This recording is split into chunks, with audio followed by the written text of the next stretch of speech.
In her awesome book, The Power of Vulnerability, Dr. Brene Brown tells this great story about her daughter coming home from kindergarten. And apparently they had been doing art and there was glitter and glue all over her. And her daughter said, "Mom, my teacher said I'm messy." And I told her, "I'm not messy. I made a mess." So that's the difference between giving someone feedback on their behavior versus giving someone feedback on their character, giving someone feedback on who they are in a shaming way. Exactly.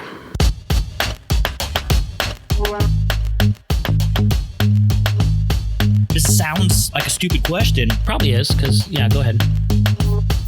Skilled managers equals high morale, which equals all that cool stuff that you cannot pay for and you can't punish for.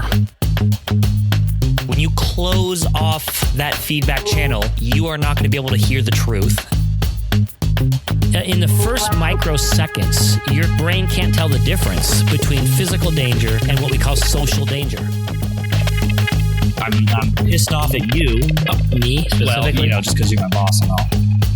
Employees tend to get promoted until they reach their level of incompetence. Go forward and don't suck. Hey, I'm Michael Nash with Nash Consulting. And I am Ethan Nash, also with Nash Consulting. I don't know why my name came out so weird. It was like Ethan Nash. But that's me. And we are with you today. This is the Managing with Mind and Heart podcast, where we do our best to give you tools and resources to help you not suck as much as a manager. Yes, exactly. But you probably don't suck, but we can all suck a little bit less. There you go. There you go. That's our mission statement. That's our mission statement. That's our goal. And that's what we're going to do a little bit of today. Last episode, we introduced the concept of giving feedback, the art of giving feedback, and how to do that in a way that, for one, keeps you connected to that individual so you don't lose trust and respect with them, but also in a way that communicates what you're trying to communicate to them when giving them feedback in a way that actually works. Yeah, we call that clarity with compassion. Let's tell our truth, but let's do it in a way that maintains relationship and trust and respect.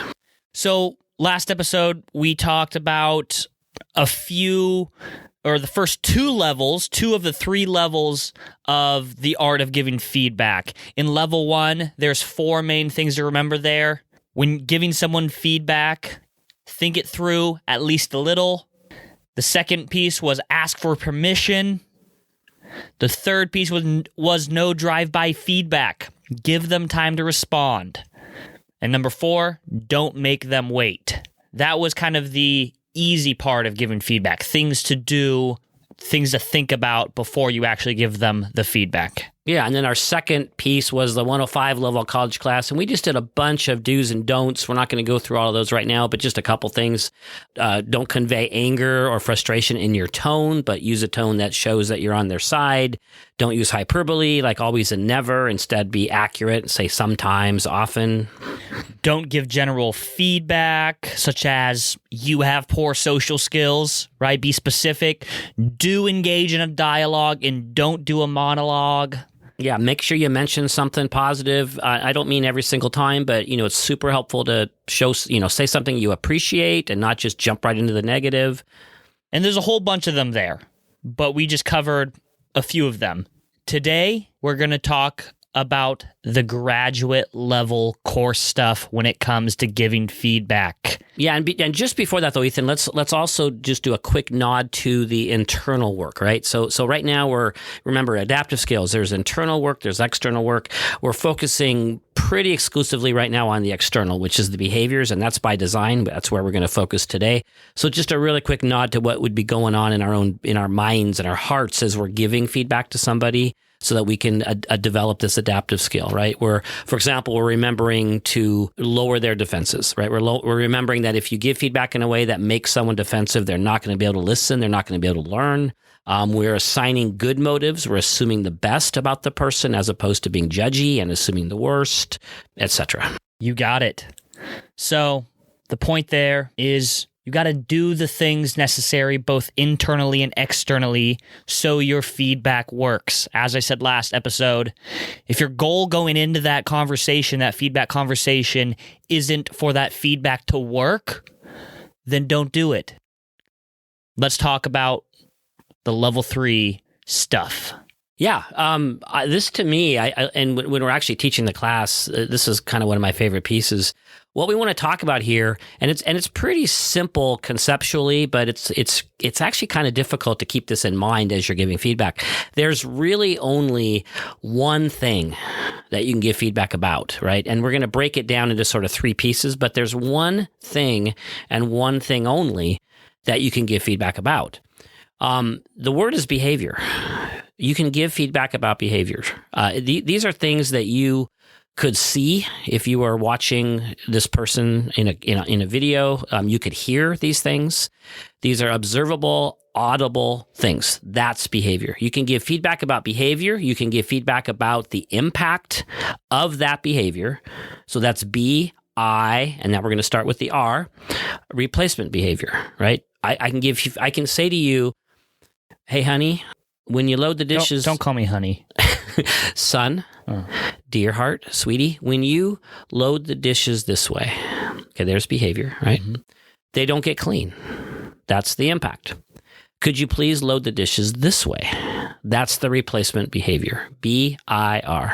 Behavior, impact, replacement. So that's how you're giving feedback, or that's the only thing you can give feedback on? Yeah, last episode we talked a ton about how to give feedback, right? The tone, lots of things, not exaggerating, not engaging in a monologue, lots of stylistic pieces that are super important because those are the things that keep your defenses down. But the core of giving feedback is to talk about behavior, impact, and replacement behavior, and not talk about these other 3 things, which we'll get to in a moment. Because the other 3 things we'll get to are going to create defensiveness. They're going to cause some trust and respect issues. They're going to cause some resentment. They're going to make your feedback miss the mark. So let's do this again. BIR. That's really the content. It's the behavior that I'm seeing that is problematic, right? It's the impact of that behavior. And that impact could be real impact that's already happened, or it could be potential impact. What do you mean it could be potential impact? If you roll your eyes in staff meetings when people are sharing their ideas, it's super likely that people are going to see that and feel very disrespected. Maybe they'll stop sharing. Now, that might not have happened yet, but that's still an impact statement, right? It could happen. Okay. And then replacement behavior. What would I like you to do instead? And a lot of times we give feedback and we don't include, here's what would replace that behavior. And that's really what we're talking about when we do coaching, right? We're helping somebody go from this set of behaviors to this other set of behaviors. So let's be able to talk about that other set of behaviors. Right. Exactly. And I like how you emphasize that's really how you coach people there. You really do need to give them a new tool to replace whatever they were doing. I mean, that's the same in sports, right? You tell a quarterback, hey, I need you to stop throwing interceptions because we're going to lose the game if you do. All right, well, what would you like them to do instead? I want you to throw it to this target. I want you to not throw off your back foot. So anyways, I like to throw in sports analogies when I can. That makes you sound really studly. Thank you. Yeah. That's what I was going for. Okay, well, should we start talking about the 3 things you cannot give feedback about then? Yeah, and we're gonna do a little bit of a deep dive because it's really tempting actually to give feedback in these 3 ways, and we do it without even knowing we're doing it. So we're gonna take these one at a time. The first one is called character. You actually cannot give feedback about who the other person is, and that seems really obvious until you dig in. So, right. Like saying you're messy.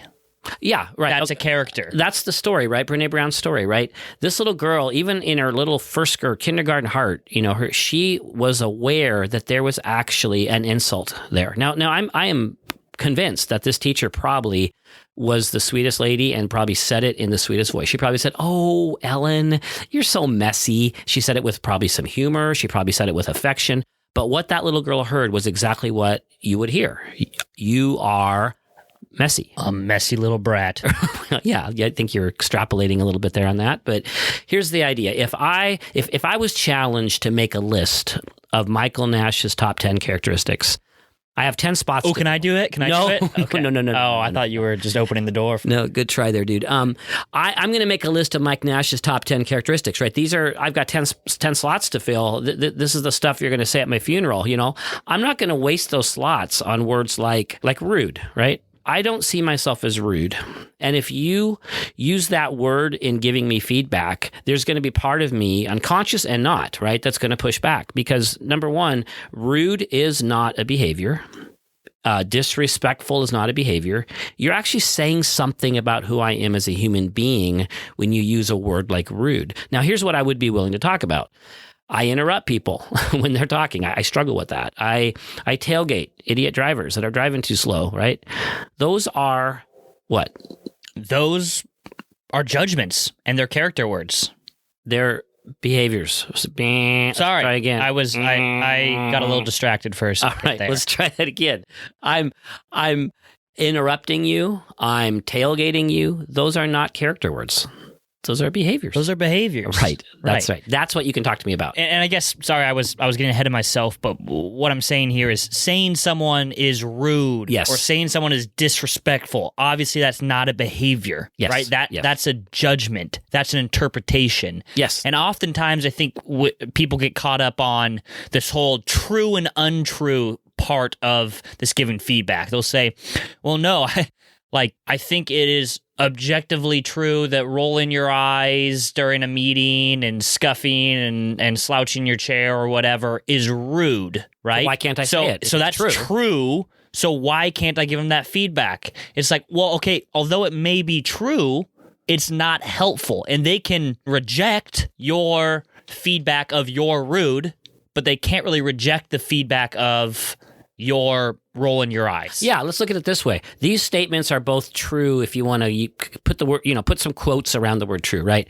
Which one of these is more true, right? Let's say they're both true, but which is more true? You are being rude and you are rolling your eyes when people are sharing their ideas, right? Which one's more true, actually true? Right. The roll in your eyes, the actual behavior. Right, because rude is an interpretation, which you said a minute ago, which is it's a good word for this, right? Rude, disrespectful, lazy. These are not actually behaviors. They're interpretations. And not only are they an interpretation, they are actually you making a judgment about the person's character. And you're not doing that on purpose. You're not saying to yourself, the sum of all this person's parts is rude. You're not saying that. But when here's actually a really good way to know that you're using a character word. Do you remember Mad Libs? I do remember Mad Libs. Mad Libs, right? Yeah. I went to the noun and I saw an adjective noun and you fill in all the words and you come up with these really stupid, funny, sentences. Here's a Mad Lib for you. You are negative adjective. Okay, let's fill in the blank. Those are character words every time. You are negative adjective. You are sloppy. You are sloppy. You are disrespectful. You are lazy. Greasy. Yes, that's not necessarily negative. So you are greasy. Yeah, I don't think that would be a workplace feedback choice, but you'd be surprised. You are shrill. You are loud. You are you're overzealous. You are sarcastic. You are, and here's the idea: we're not saying don't say the sentence "you are rude." I'm actually making it even harder than that. I'm saying don't use the word. When you're giving somebody corrective feedback, when you're actually trying to get somebody to get their head around what you're seeing and what you'd like them to do differently, right, and what the impact is, don't even use the word that would fit into that sentence. Don't use the word lazy. Nobody wants to be called lazy, and it's not a behavior, and it actually causes the person to push back. And isn't the point, you're supposed to be giving feedback in a way that lowers their defenses. Right.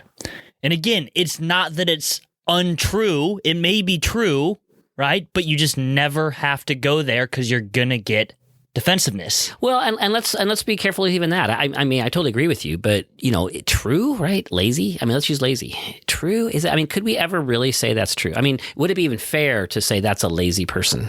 No, not necessarily. There are specific character words. I would think that if you asked a room of 100 people, they would agree that, that person is being, like, rude. Yeah, I agree. Right? That person is being rude. Now, here's where we need to parse something out. Saying somebody, hey, you are being rude, and saying you are rude, I mean, there's a difference there. By saying you are rude, you're saying you are, as a human being, rude. But is it not okay to say you are being rude right now in this moment? Believe it or not, I would say no, that you shouldn't say that. I would, and actually, this gets closer to where this gets tricky, right? I'm going to agree with you now about, is it true or is it not true? Somebody who, let's say, is cutting people off in a meeting, right? They keep interrupting. I could say it's true that they are interrupting. I could also say it's true that they're behaving rudely, that they're being rude. So in that sense, I'm going to say, those are both true. And I would say they're pretty close to objectively true. Right? Okay. All right. But let's talk about which one of those statements is going to be more effective, right? You're interrupting people. That causes people to shut down and not speak up, which, hurts the effectiveness of our meeting. Instead, could you wait till they're finished? Okay, there's BIR. That's clear behavior, impact, replacement behavior. I said nothing insulting to you about who you are. You are being rude, while true, is now I'm talking about the person's character. Because here's the thing, sticking the word being in front of a character word doesn't magically turn it into a behavior, right? Like sticking the word, you're being a jerk, you're a jerk. Okay, they both hurt, right? It doesn't really matter. You're still talking about my character. You're being rude. You're rude. It doesn't really fix the word rude by sticking the word being in front of it. You're just kind of sneaking through the back door now, this character word, but you're trying to disguise it as a behavior. Well, here's the bottom line. Rude is literally not a behavior, right? It's an interpretation of a group of behaviors. Okay, that makes sense. So let's move on then. What else can you not give feedback on? Yeah, so we've got, all right, so we're not going to do character, and we'll get back to this in a bit, because this is a little bit tricky, but we're not going to talk about character.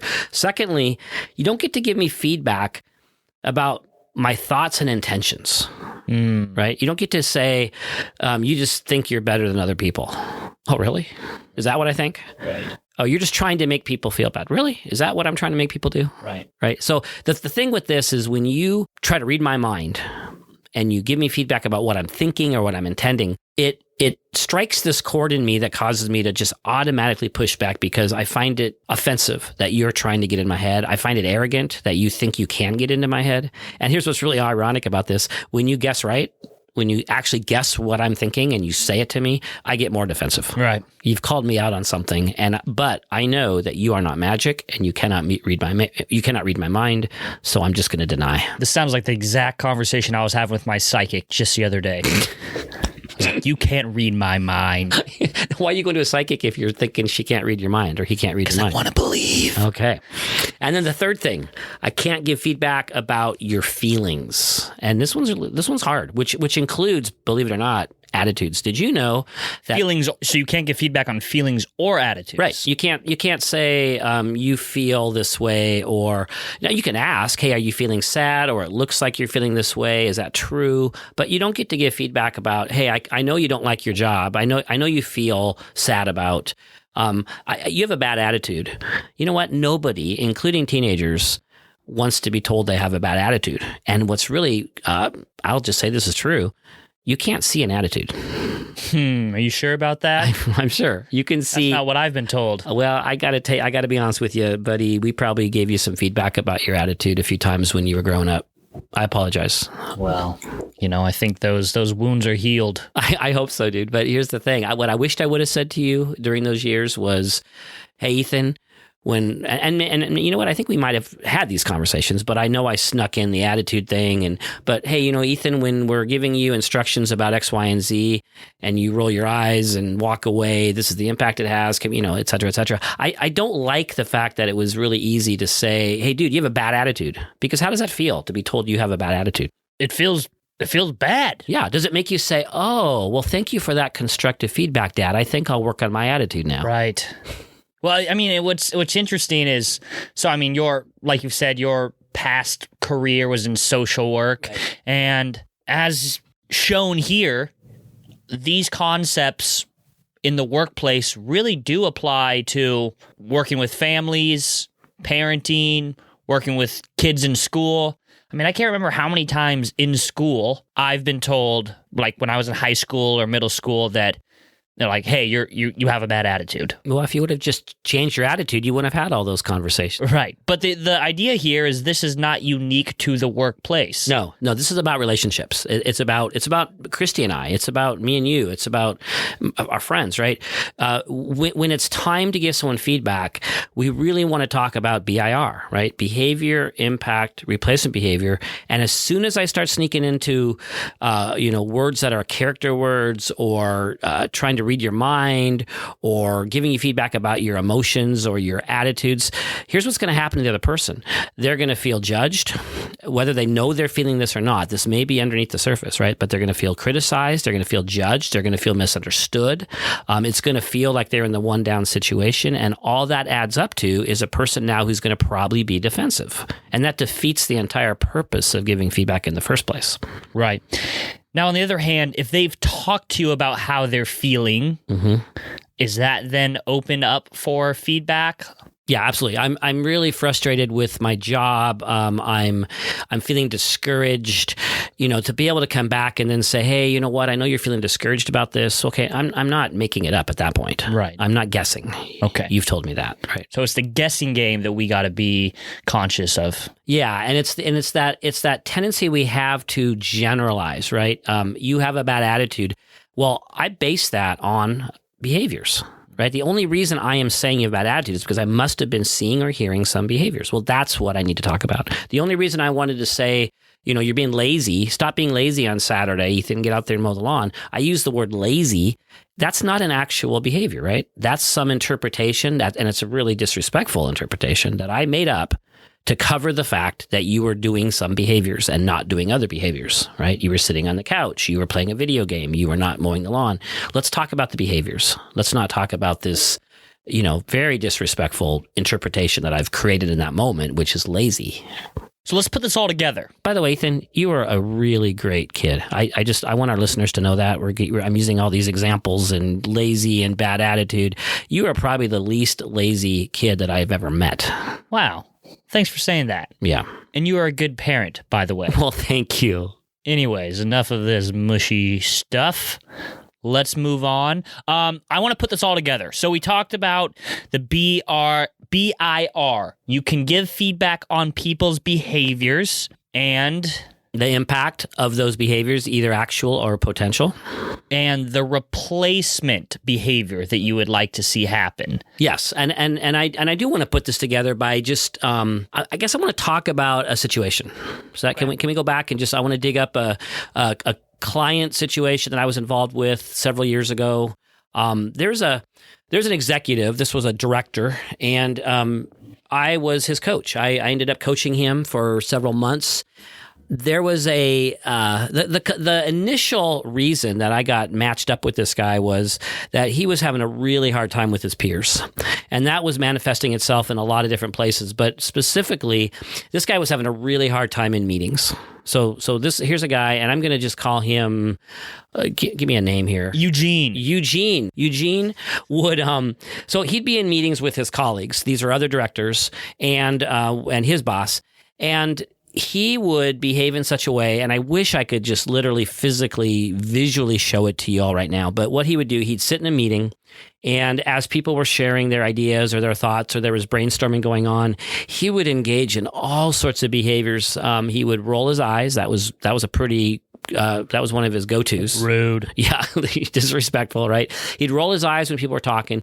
He would slouch way down in his chair and kind of tilt his head up and look at the ceiling. You would hear these noises come out of him. It was these kind of disrespectful responses. Sometimes he would get his phone out and start texting right after he rolled his eyes and shook his head. He would look up, he would look down, he would sometimes turn all the way around in his chair and just kind of slouch. Wow. Yeah, I mean, and he wasn't doing this stuff, every second, but if you watched a meeting for an hour, you would probably see almost every one of these behaviors at least once. So I'm asked to work with him. He'd been getting the kind of feedback that I called just stop it feedback, right? Just stop it. Eugene, you're being disrespectful. Knock it off. Okay. He'd been given that feedback. It wasn't working. I was asked to work with him on this particular issue. We took 3 1-hour sessions on this topic. And I'm going to kind of walk through what happened, if you don't mind. Is that all right? Walk through these 3 hours. Let's do it. All right. So first 45 minutes of that hour, I just let Eugene go off. I asked him what's going on. I asked him what his angst was all about, and he told me. It was a lot of stuff. He had a rant. He had a lot of rants. He had some really legitimate stuff to say. He had some real true frustrations. He needed to be heard. He needed to be listened to. That was great. I listened to him. I asked him questions. I didn't try to correct what he was feeling. I just let it be. Really good way to start out a coaching session. Yeah, it really was. I felt good about it because it helped him, I think, trust me a bit. We got to join together. I wasn't telling him that he was wrong. We had some good dialogue. We got to the point where we had 15 minutes left, and let's go back to BIR because this is the point. I really wanted to go through BIR with him. Behavior, impact, replacement behavior. Absolutely. Here's what happened. We had 15 minutes left. It took 5 minutes to go through the behavior. That's all it took. I was able to show him, like physically show him some of his behaviors. I was able to describe his behaviors. It was, in this case, at least in this case, it wasn't hard for Eugene to get his head around the idea that he, for example, was rolling his eyes. Right. He got it. He saw it. In fact, it was a little embarrassing for him, actually. As I showed him some of the behaviors, he looked, he kind of laughed a little bit, embarrassed. He was a little embarrassed, but he saw it. Because it wasn't like he didn't know he was doing those. Yeah, he wasn't. I'm not going to say he was doing them intentionally, but I'm going to say that, there are some people, and I actually am one of these people, what I tend to be feeling kind of leaks out of me. Guilty. Exactly. It shows up, right? You're frustrated, you're annoyed, your face shows it. This guy was animated, he was demonstrative, and he was frustrated, right? So eye rolling, shaking his head back and forth, making those noises. He saw it, he acknowledged it, he got it. So first victory right there, right? He gets the B, he gets the behavior. All right, Eugene. We've got 10 minutes left in this first session with him. We spent the rest of the time talking about impact. Now, Ethan, I'm going to kind of use you here for this kind of little test question. What do you suppose the impact was or could be of somebody sitting in a meeting behaving the way Eugene was behaving? What's the impact? Well, for one, other people are going to be discouraged to speak up if they're going to get that type of behavior. If they're going to get eye rolling, slouching, scuffing. Right? Is scuffing? Oh, that's like your shoe gets scuffed. Or I don't know. You made that one up. I like it though. You know what I mean. I like it. Scuffing. Yeah. So I think he would have the impact of shutting down that meeting, of people not wanting to speak. Yeah, and stop right there because you just nailed it right there. That was, there was other impacts we'll get to, but that was the big one right there. That was the big enchilada. That was the big tamale. That was the big must be almost lunchtime. Actually, it's 1:07 and I haven't eaten. I'm getting hungry. No, that's it. Here's a guy who, in a sense, is punishing people, right, for speaking up. When people would say something he didn't like or didn't agree with, he would do one of those behaviors, which is a punishment. Right. So the very reason we have meetings, which is to all get together and bounce ideas off each other, all speak together in one room. To brainstorm. Right. So that whole reason is just being thrown out the door because of this guy's behaviors. Yeah, people are starting to shut down. Like you said, they were actually saying to themselves, probably consciously and not consciously, I'm not going to risk being treated this way, so I'll just shut up. So yeah, the whole purpose of the meeting is completely shut down. That's an impact statement right there. And I'll tell you what, when I explained this to Eugene, he got that. He didn't like it, and he did push back a little. But it was really, he's a smart guy, and it wasn't hard for him to see that. Other impact, right? It's distracting. Sure. And the leader himself was very distracted. I don't know if you ever tried to lead a meeting with somebody who's, maybe doing sidebars, or whatever. It's distracting. It's hard to lead a meeting when people aren't kind of staying with you. Mm-hmm. Another impact he was having was the message he was sending to his colleagues about what he thought about them, right? He wasn't out loud saying, you're an idiot. But that's what it looked like he was saying. That's what it felt like he was saying, right? So there's a third impact. He's communicating some really negative opinions about his colleagues, which is going to and did impact his relationships. How about this impact? all this is happening, I'm sure it's fairly annoying. Can you give feedback on other people might stop liking you? Yeah, that's really kind of a problematic piece. That's an impact. It is. In fact, what you're saying is true. It is an impact, right? I won't. People will think badly of you, Eugene. When you behave this way, people will think you're a jerk. People will think you're rude. People won't like you. I would suggest that that's the one piece of impact feedback that we don't go there. I don't think our telling somebody how people will feel about them, whether it's true or not, I don't think it's something that I don't think it's our business, for one. I think it's offensive. I think if I would have said to Eugene any version of, the impact is people won't like you or people will think poorly of you, I think he would have probably given me some kind of I don't care what they think of me response. I think it actually creates more walls than it creates any kind of openness or receptivity. So I would say the one impact statement that we might want to leave out of the story is how people feel about you personally. Right. And that includes, this is a category where it's easy to sneak in character words. Right. The impact is other people might think you're rude. Right. And now that person walks away thinking, see, you called me rude. No, I was trying to say people will think you're, okay, you're right. That's another way of kind of slipping the character word in through the back door, and I don't think it's helpful. Is it fair to say what other people think about that person is really none of your business? Like, you don't need to give them feedback on that. It just makes them resentful as soon as you start talking about what other people think about them. Yes. And that's different than saying people will feel that you don't like them, right? People will feel like you are insulting them. That's different than, people won't like you. Okay. So we've got behavior. Now let's go back to behavior. I'm sorry. I'm going to circle back, Ethan. I want to just have you reiterate this.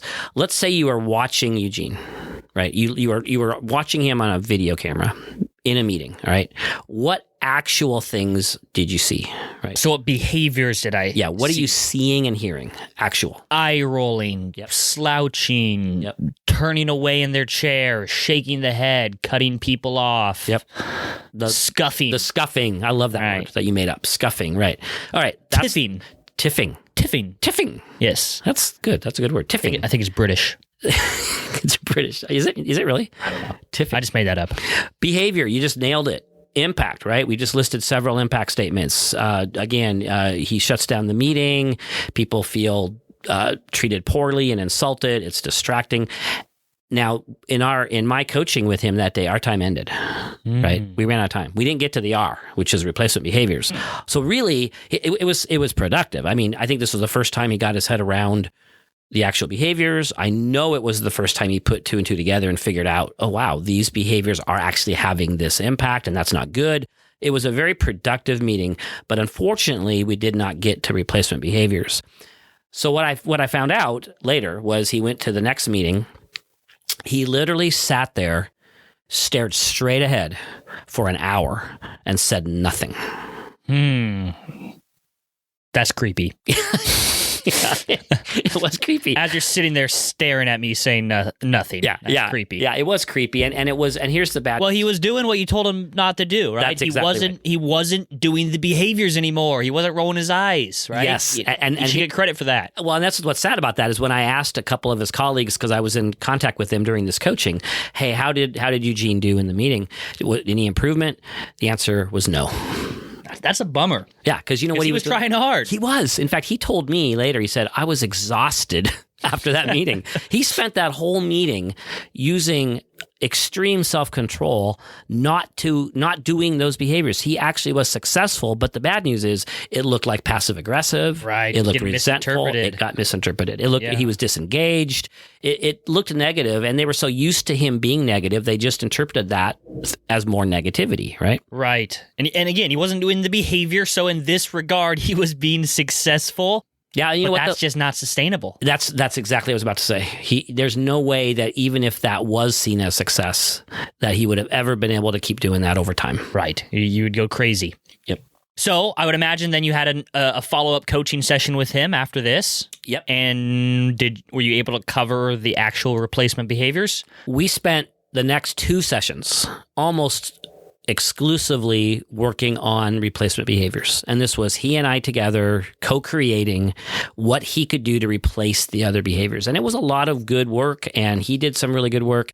Now, this is what I think is so cool, is that I later on, after a couple more of his meetings with his colleagues, I checked in again. Hey, how's things going? People were amazed. One woman said to me, I couldn't believe it. We were sitting there having a meeting and somebody was talking, and Eugene spoke up and said, hey, that's a really good idea. Wow. Yeah. She said, where'd he get that from? Yeah, well, he got that from me. Quick shameless plug here if you'd like to work with us and get some coaching. Yep. Call me. He got that from me. And here's what's so funny. She says to me, I thought people's heads were going to blow up. I mean, the look on people's face when Eugene said, that's a good idea. He also was saying things like, no, I don't really see it that way. I see it this way. He was using some adaptive skills. He was practicing. He was growing some adaptive skills there. He was learning how to deal with his frustration outside the meeting. We did a lot of other work. It wasn't just a simple, behave this way instead of this way. But it really was a journey for Eugene to discover that, first of all, he was showing up in a way he didn't realize. There's things he could do to deal with his angst. There certainly was some replacement behaviors. That's coaching, right? And that's really what feedback needs to be, is behavior, impact, replacement behavior. That's awesome. So the conversation with this person was listening and empathy first. Like you said, behavior, impact, replacement behavior. That is actually sustainable, and that will actually work. So if you give feedback in a way that keeps you connected to that person, that is really where the magic happens. Yeah. So now, did you do any follow-up work with this gentleman, or check in down the road, see if that was sustained? Yeah, we did. And we got into all sorts of other topics. There were certainly some things that were legitimate frustrations for him, the reasons he was originally rolling his eyes and making his tisky, scaffy words, whatever, tiffy noises. There was reasons for all that. We worked on some of that, so he felt supported there. But what was really cool is I started to see this ownership. I started to see him connecting the dots that the behavior was having an impact. That impact was not serving him well or others well. There were some things he could do instead.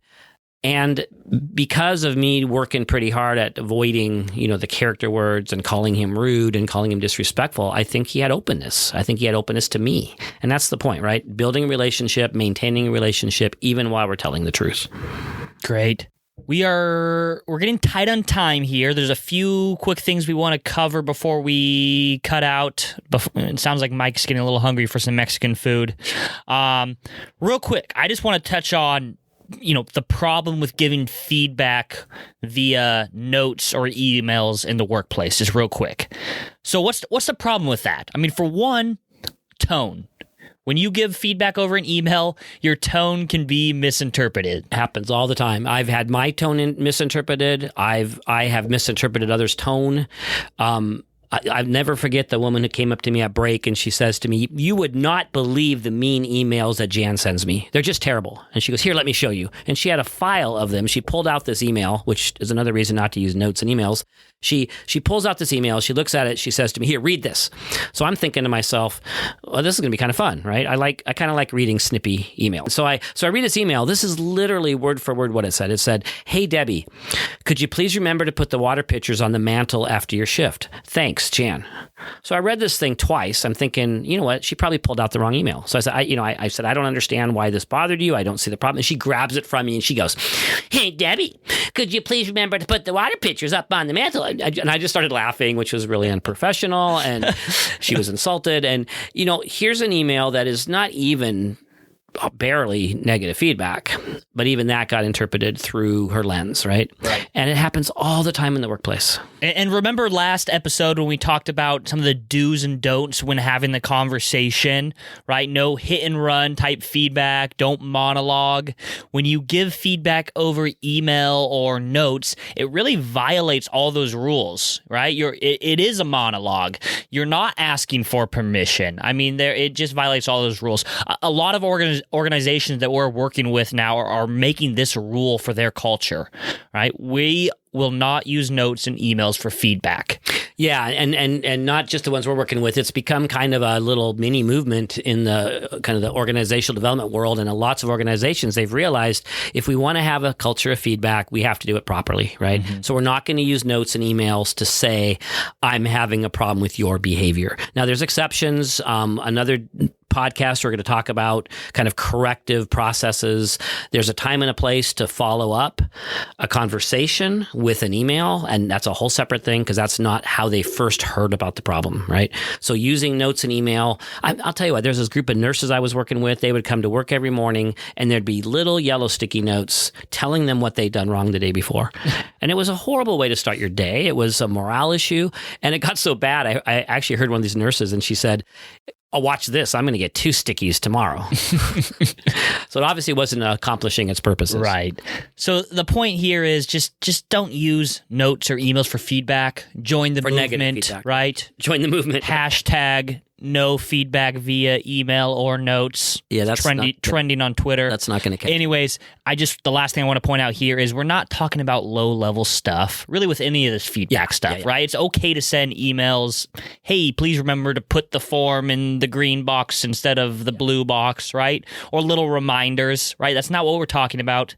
We're talking about when you need to have a conversation because you have a problem with someone's behavior. Yeah, in fact, I'm glad you said that because I'd forgotten that. Earlier I said we're talking about, we're not talking about 2 kinds of feedback. We're actually not talking about 3 kinds of feedback during these last couple episodes. We're not talking about positive feedback, which is a whole nother piece, which I can't wait to talk about. We'll get to that another day. We're not talking about emergency feedback, like get out of the way, right? Or you're going to electrocute yourself if you touch that wire, knock it off. And we're not talking about super low level, what I call work-related redirection, which is what you're talking about. I'm not talking about something super minor like, hey, could you please remember to, turn the lights off when you leave a room or something like that. Right. So the big takeaway here is when giving feedback, BIR. Behavior. Impact. Replacement behavior. Not character, not intentions, just behavior. Absolutely. All right, folks. Please email me any questions that you would like us to answer. Topics you'd like us to discuss. Yep. Email me at ethan@nashconsulting.com. Besides that, November 2019, we have a really cool leadership retreat that is going to take place in the beautiful Union, Washington, right there on the water there.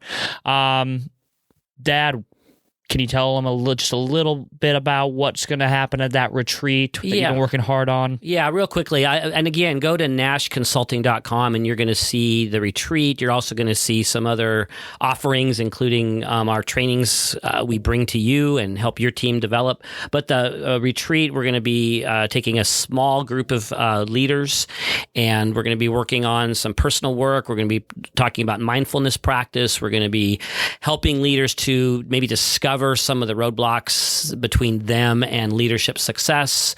We're going to be spending some time in some small groups talking about some specific leadership skills. I really think it's going to be a fun, somewhat challenging, but I think a really rewarding weekend for people that are ready to kind of move up to the next level of leadership success. So anyways, go to our website, check out the retreat landing page, check out some of our other services. I am really hungry, dude. Let's go get some tacos. Bye-bye.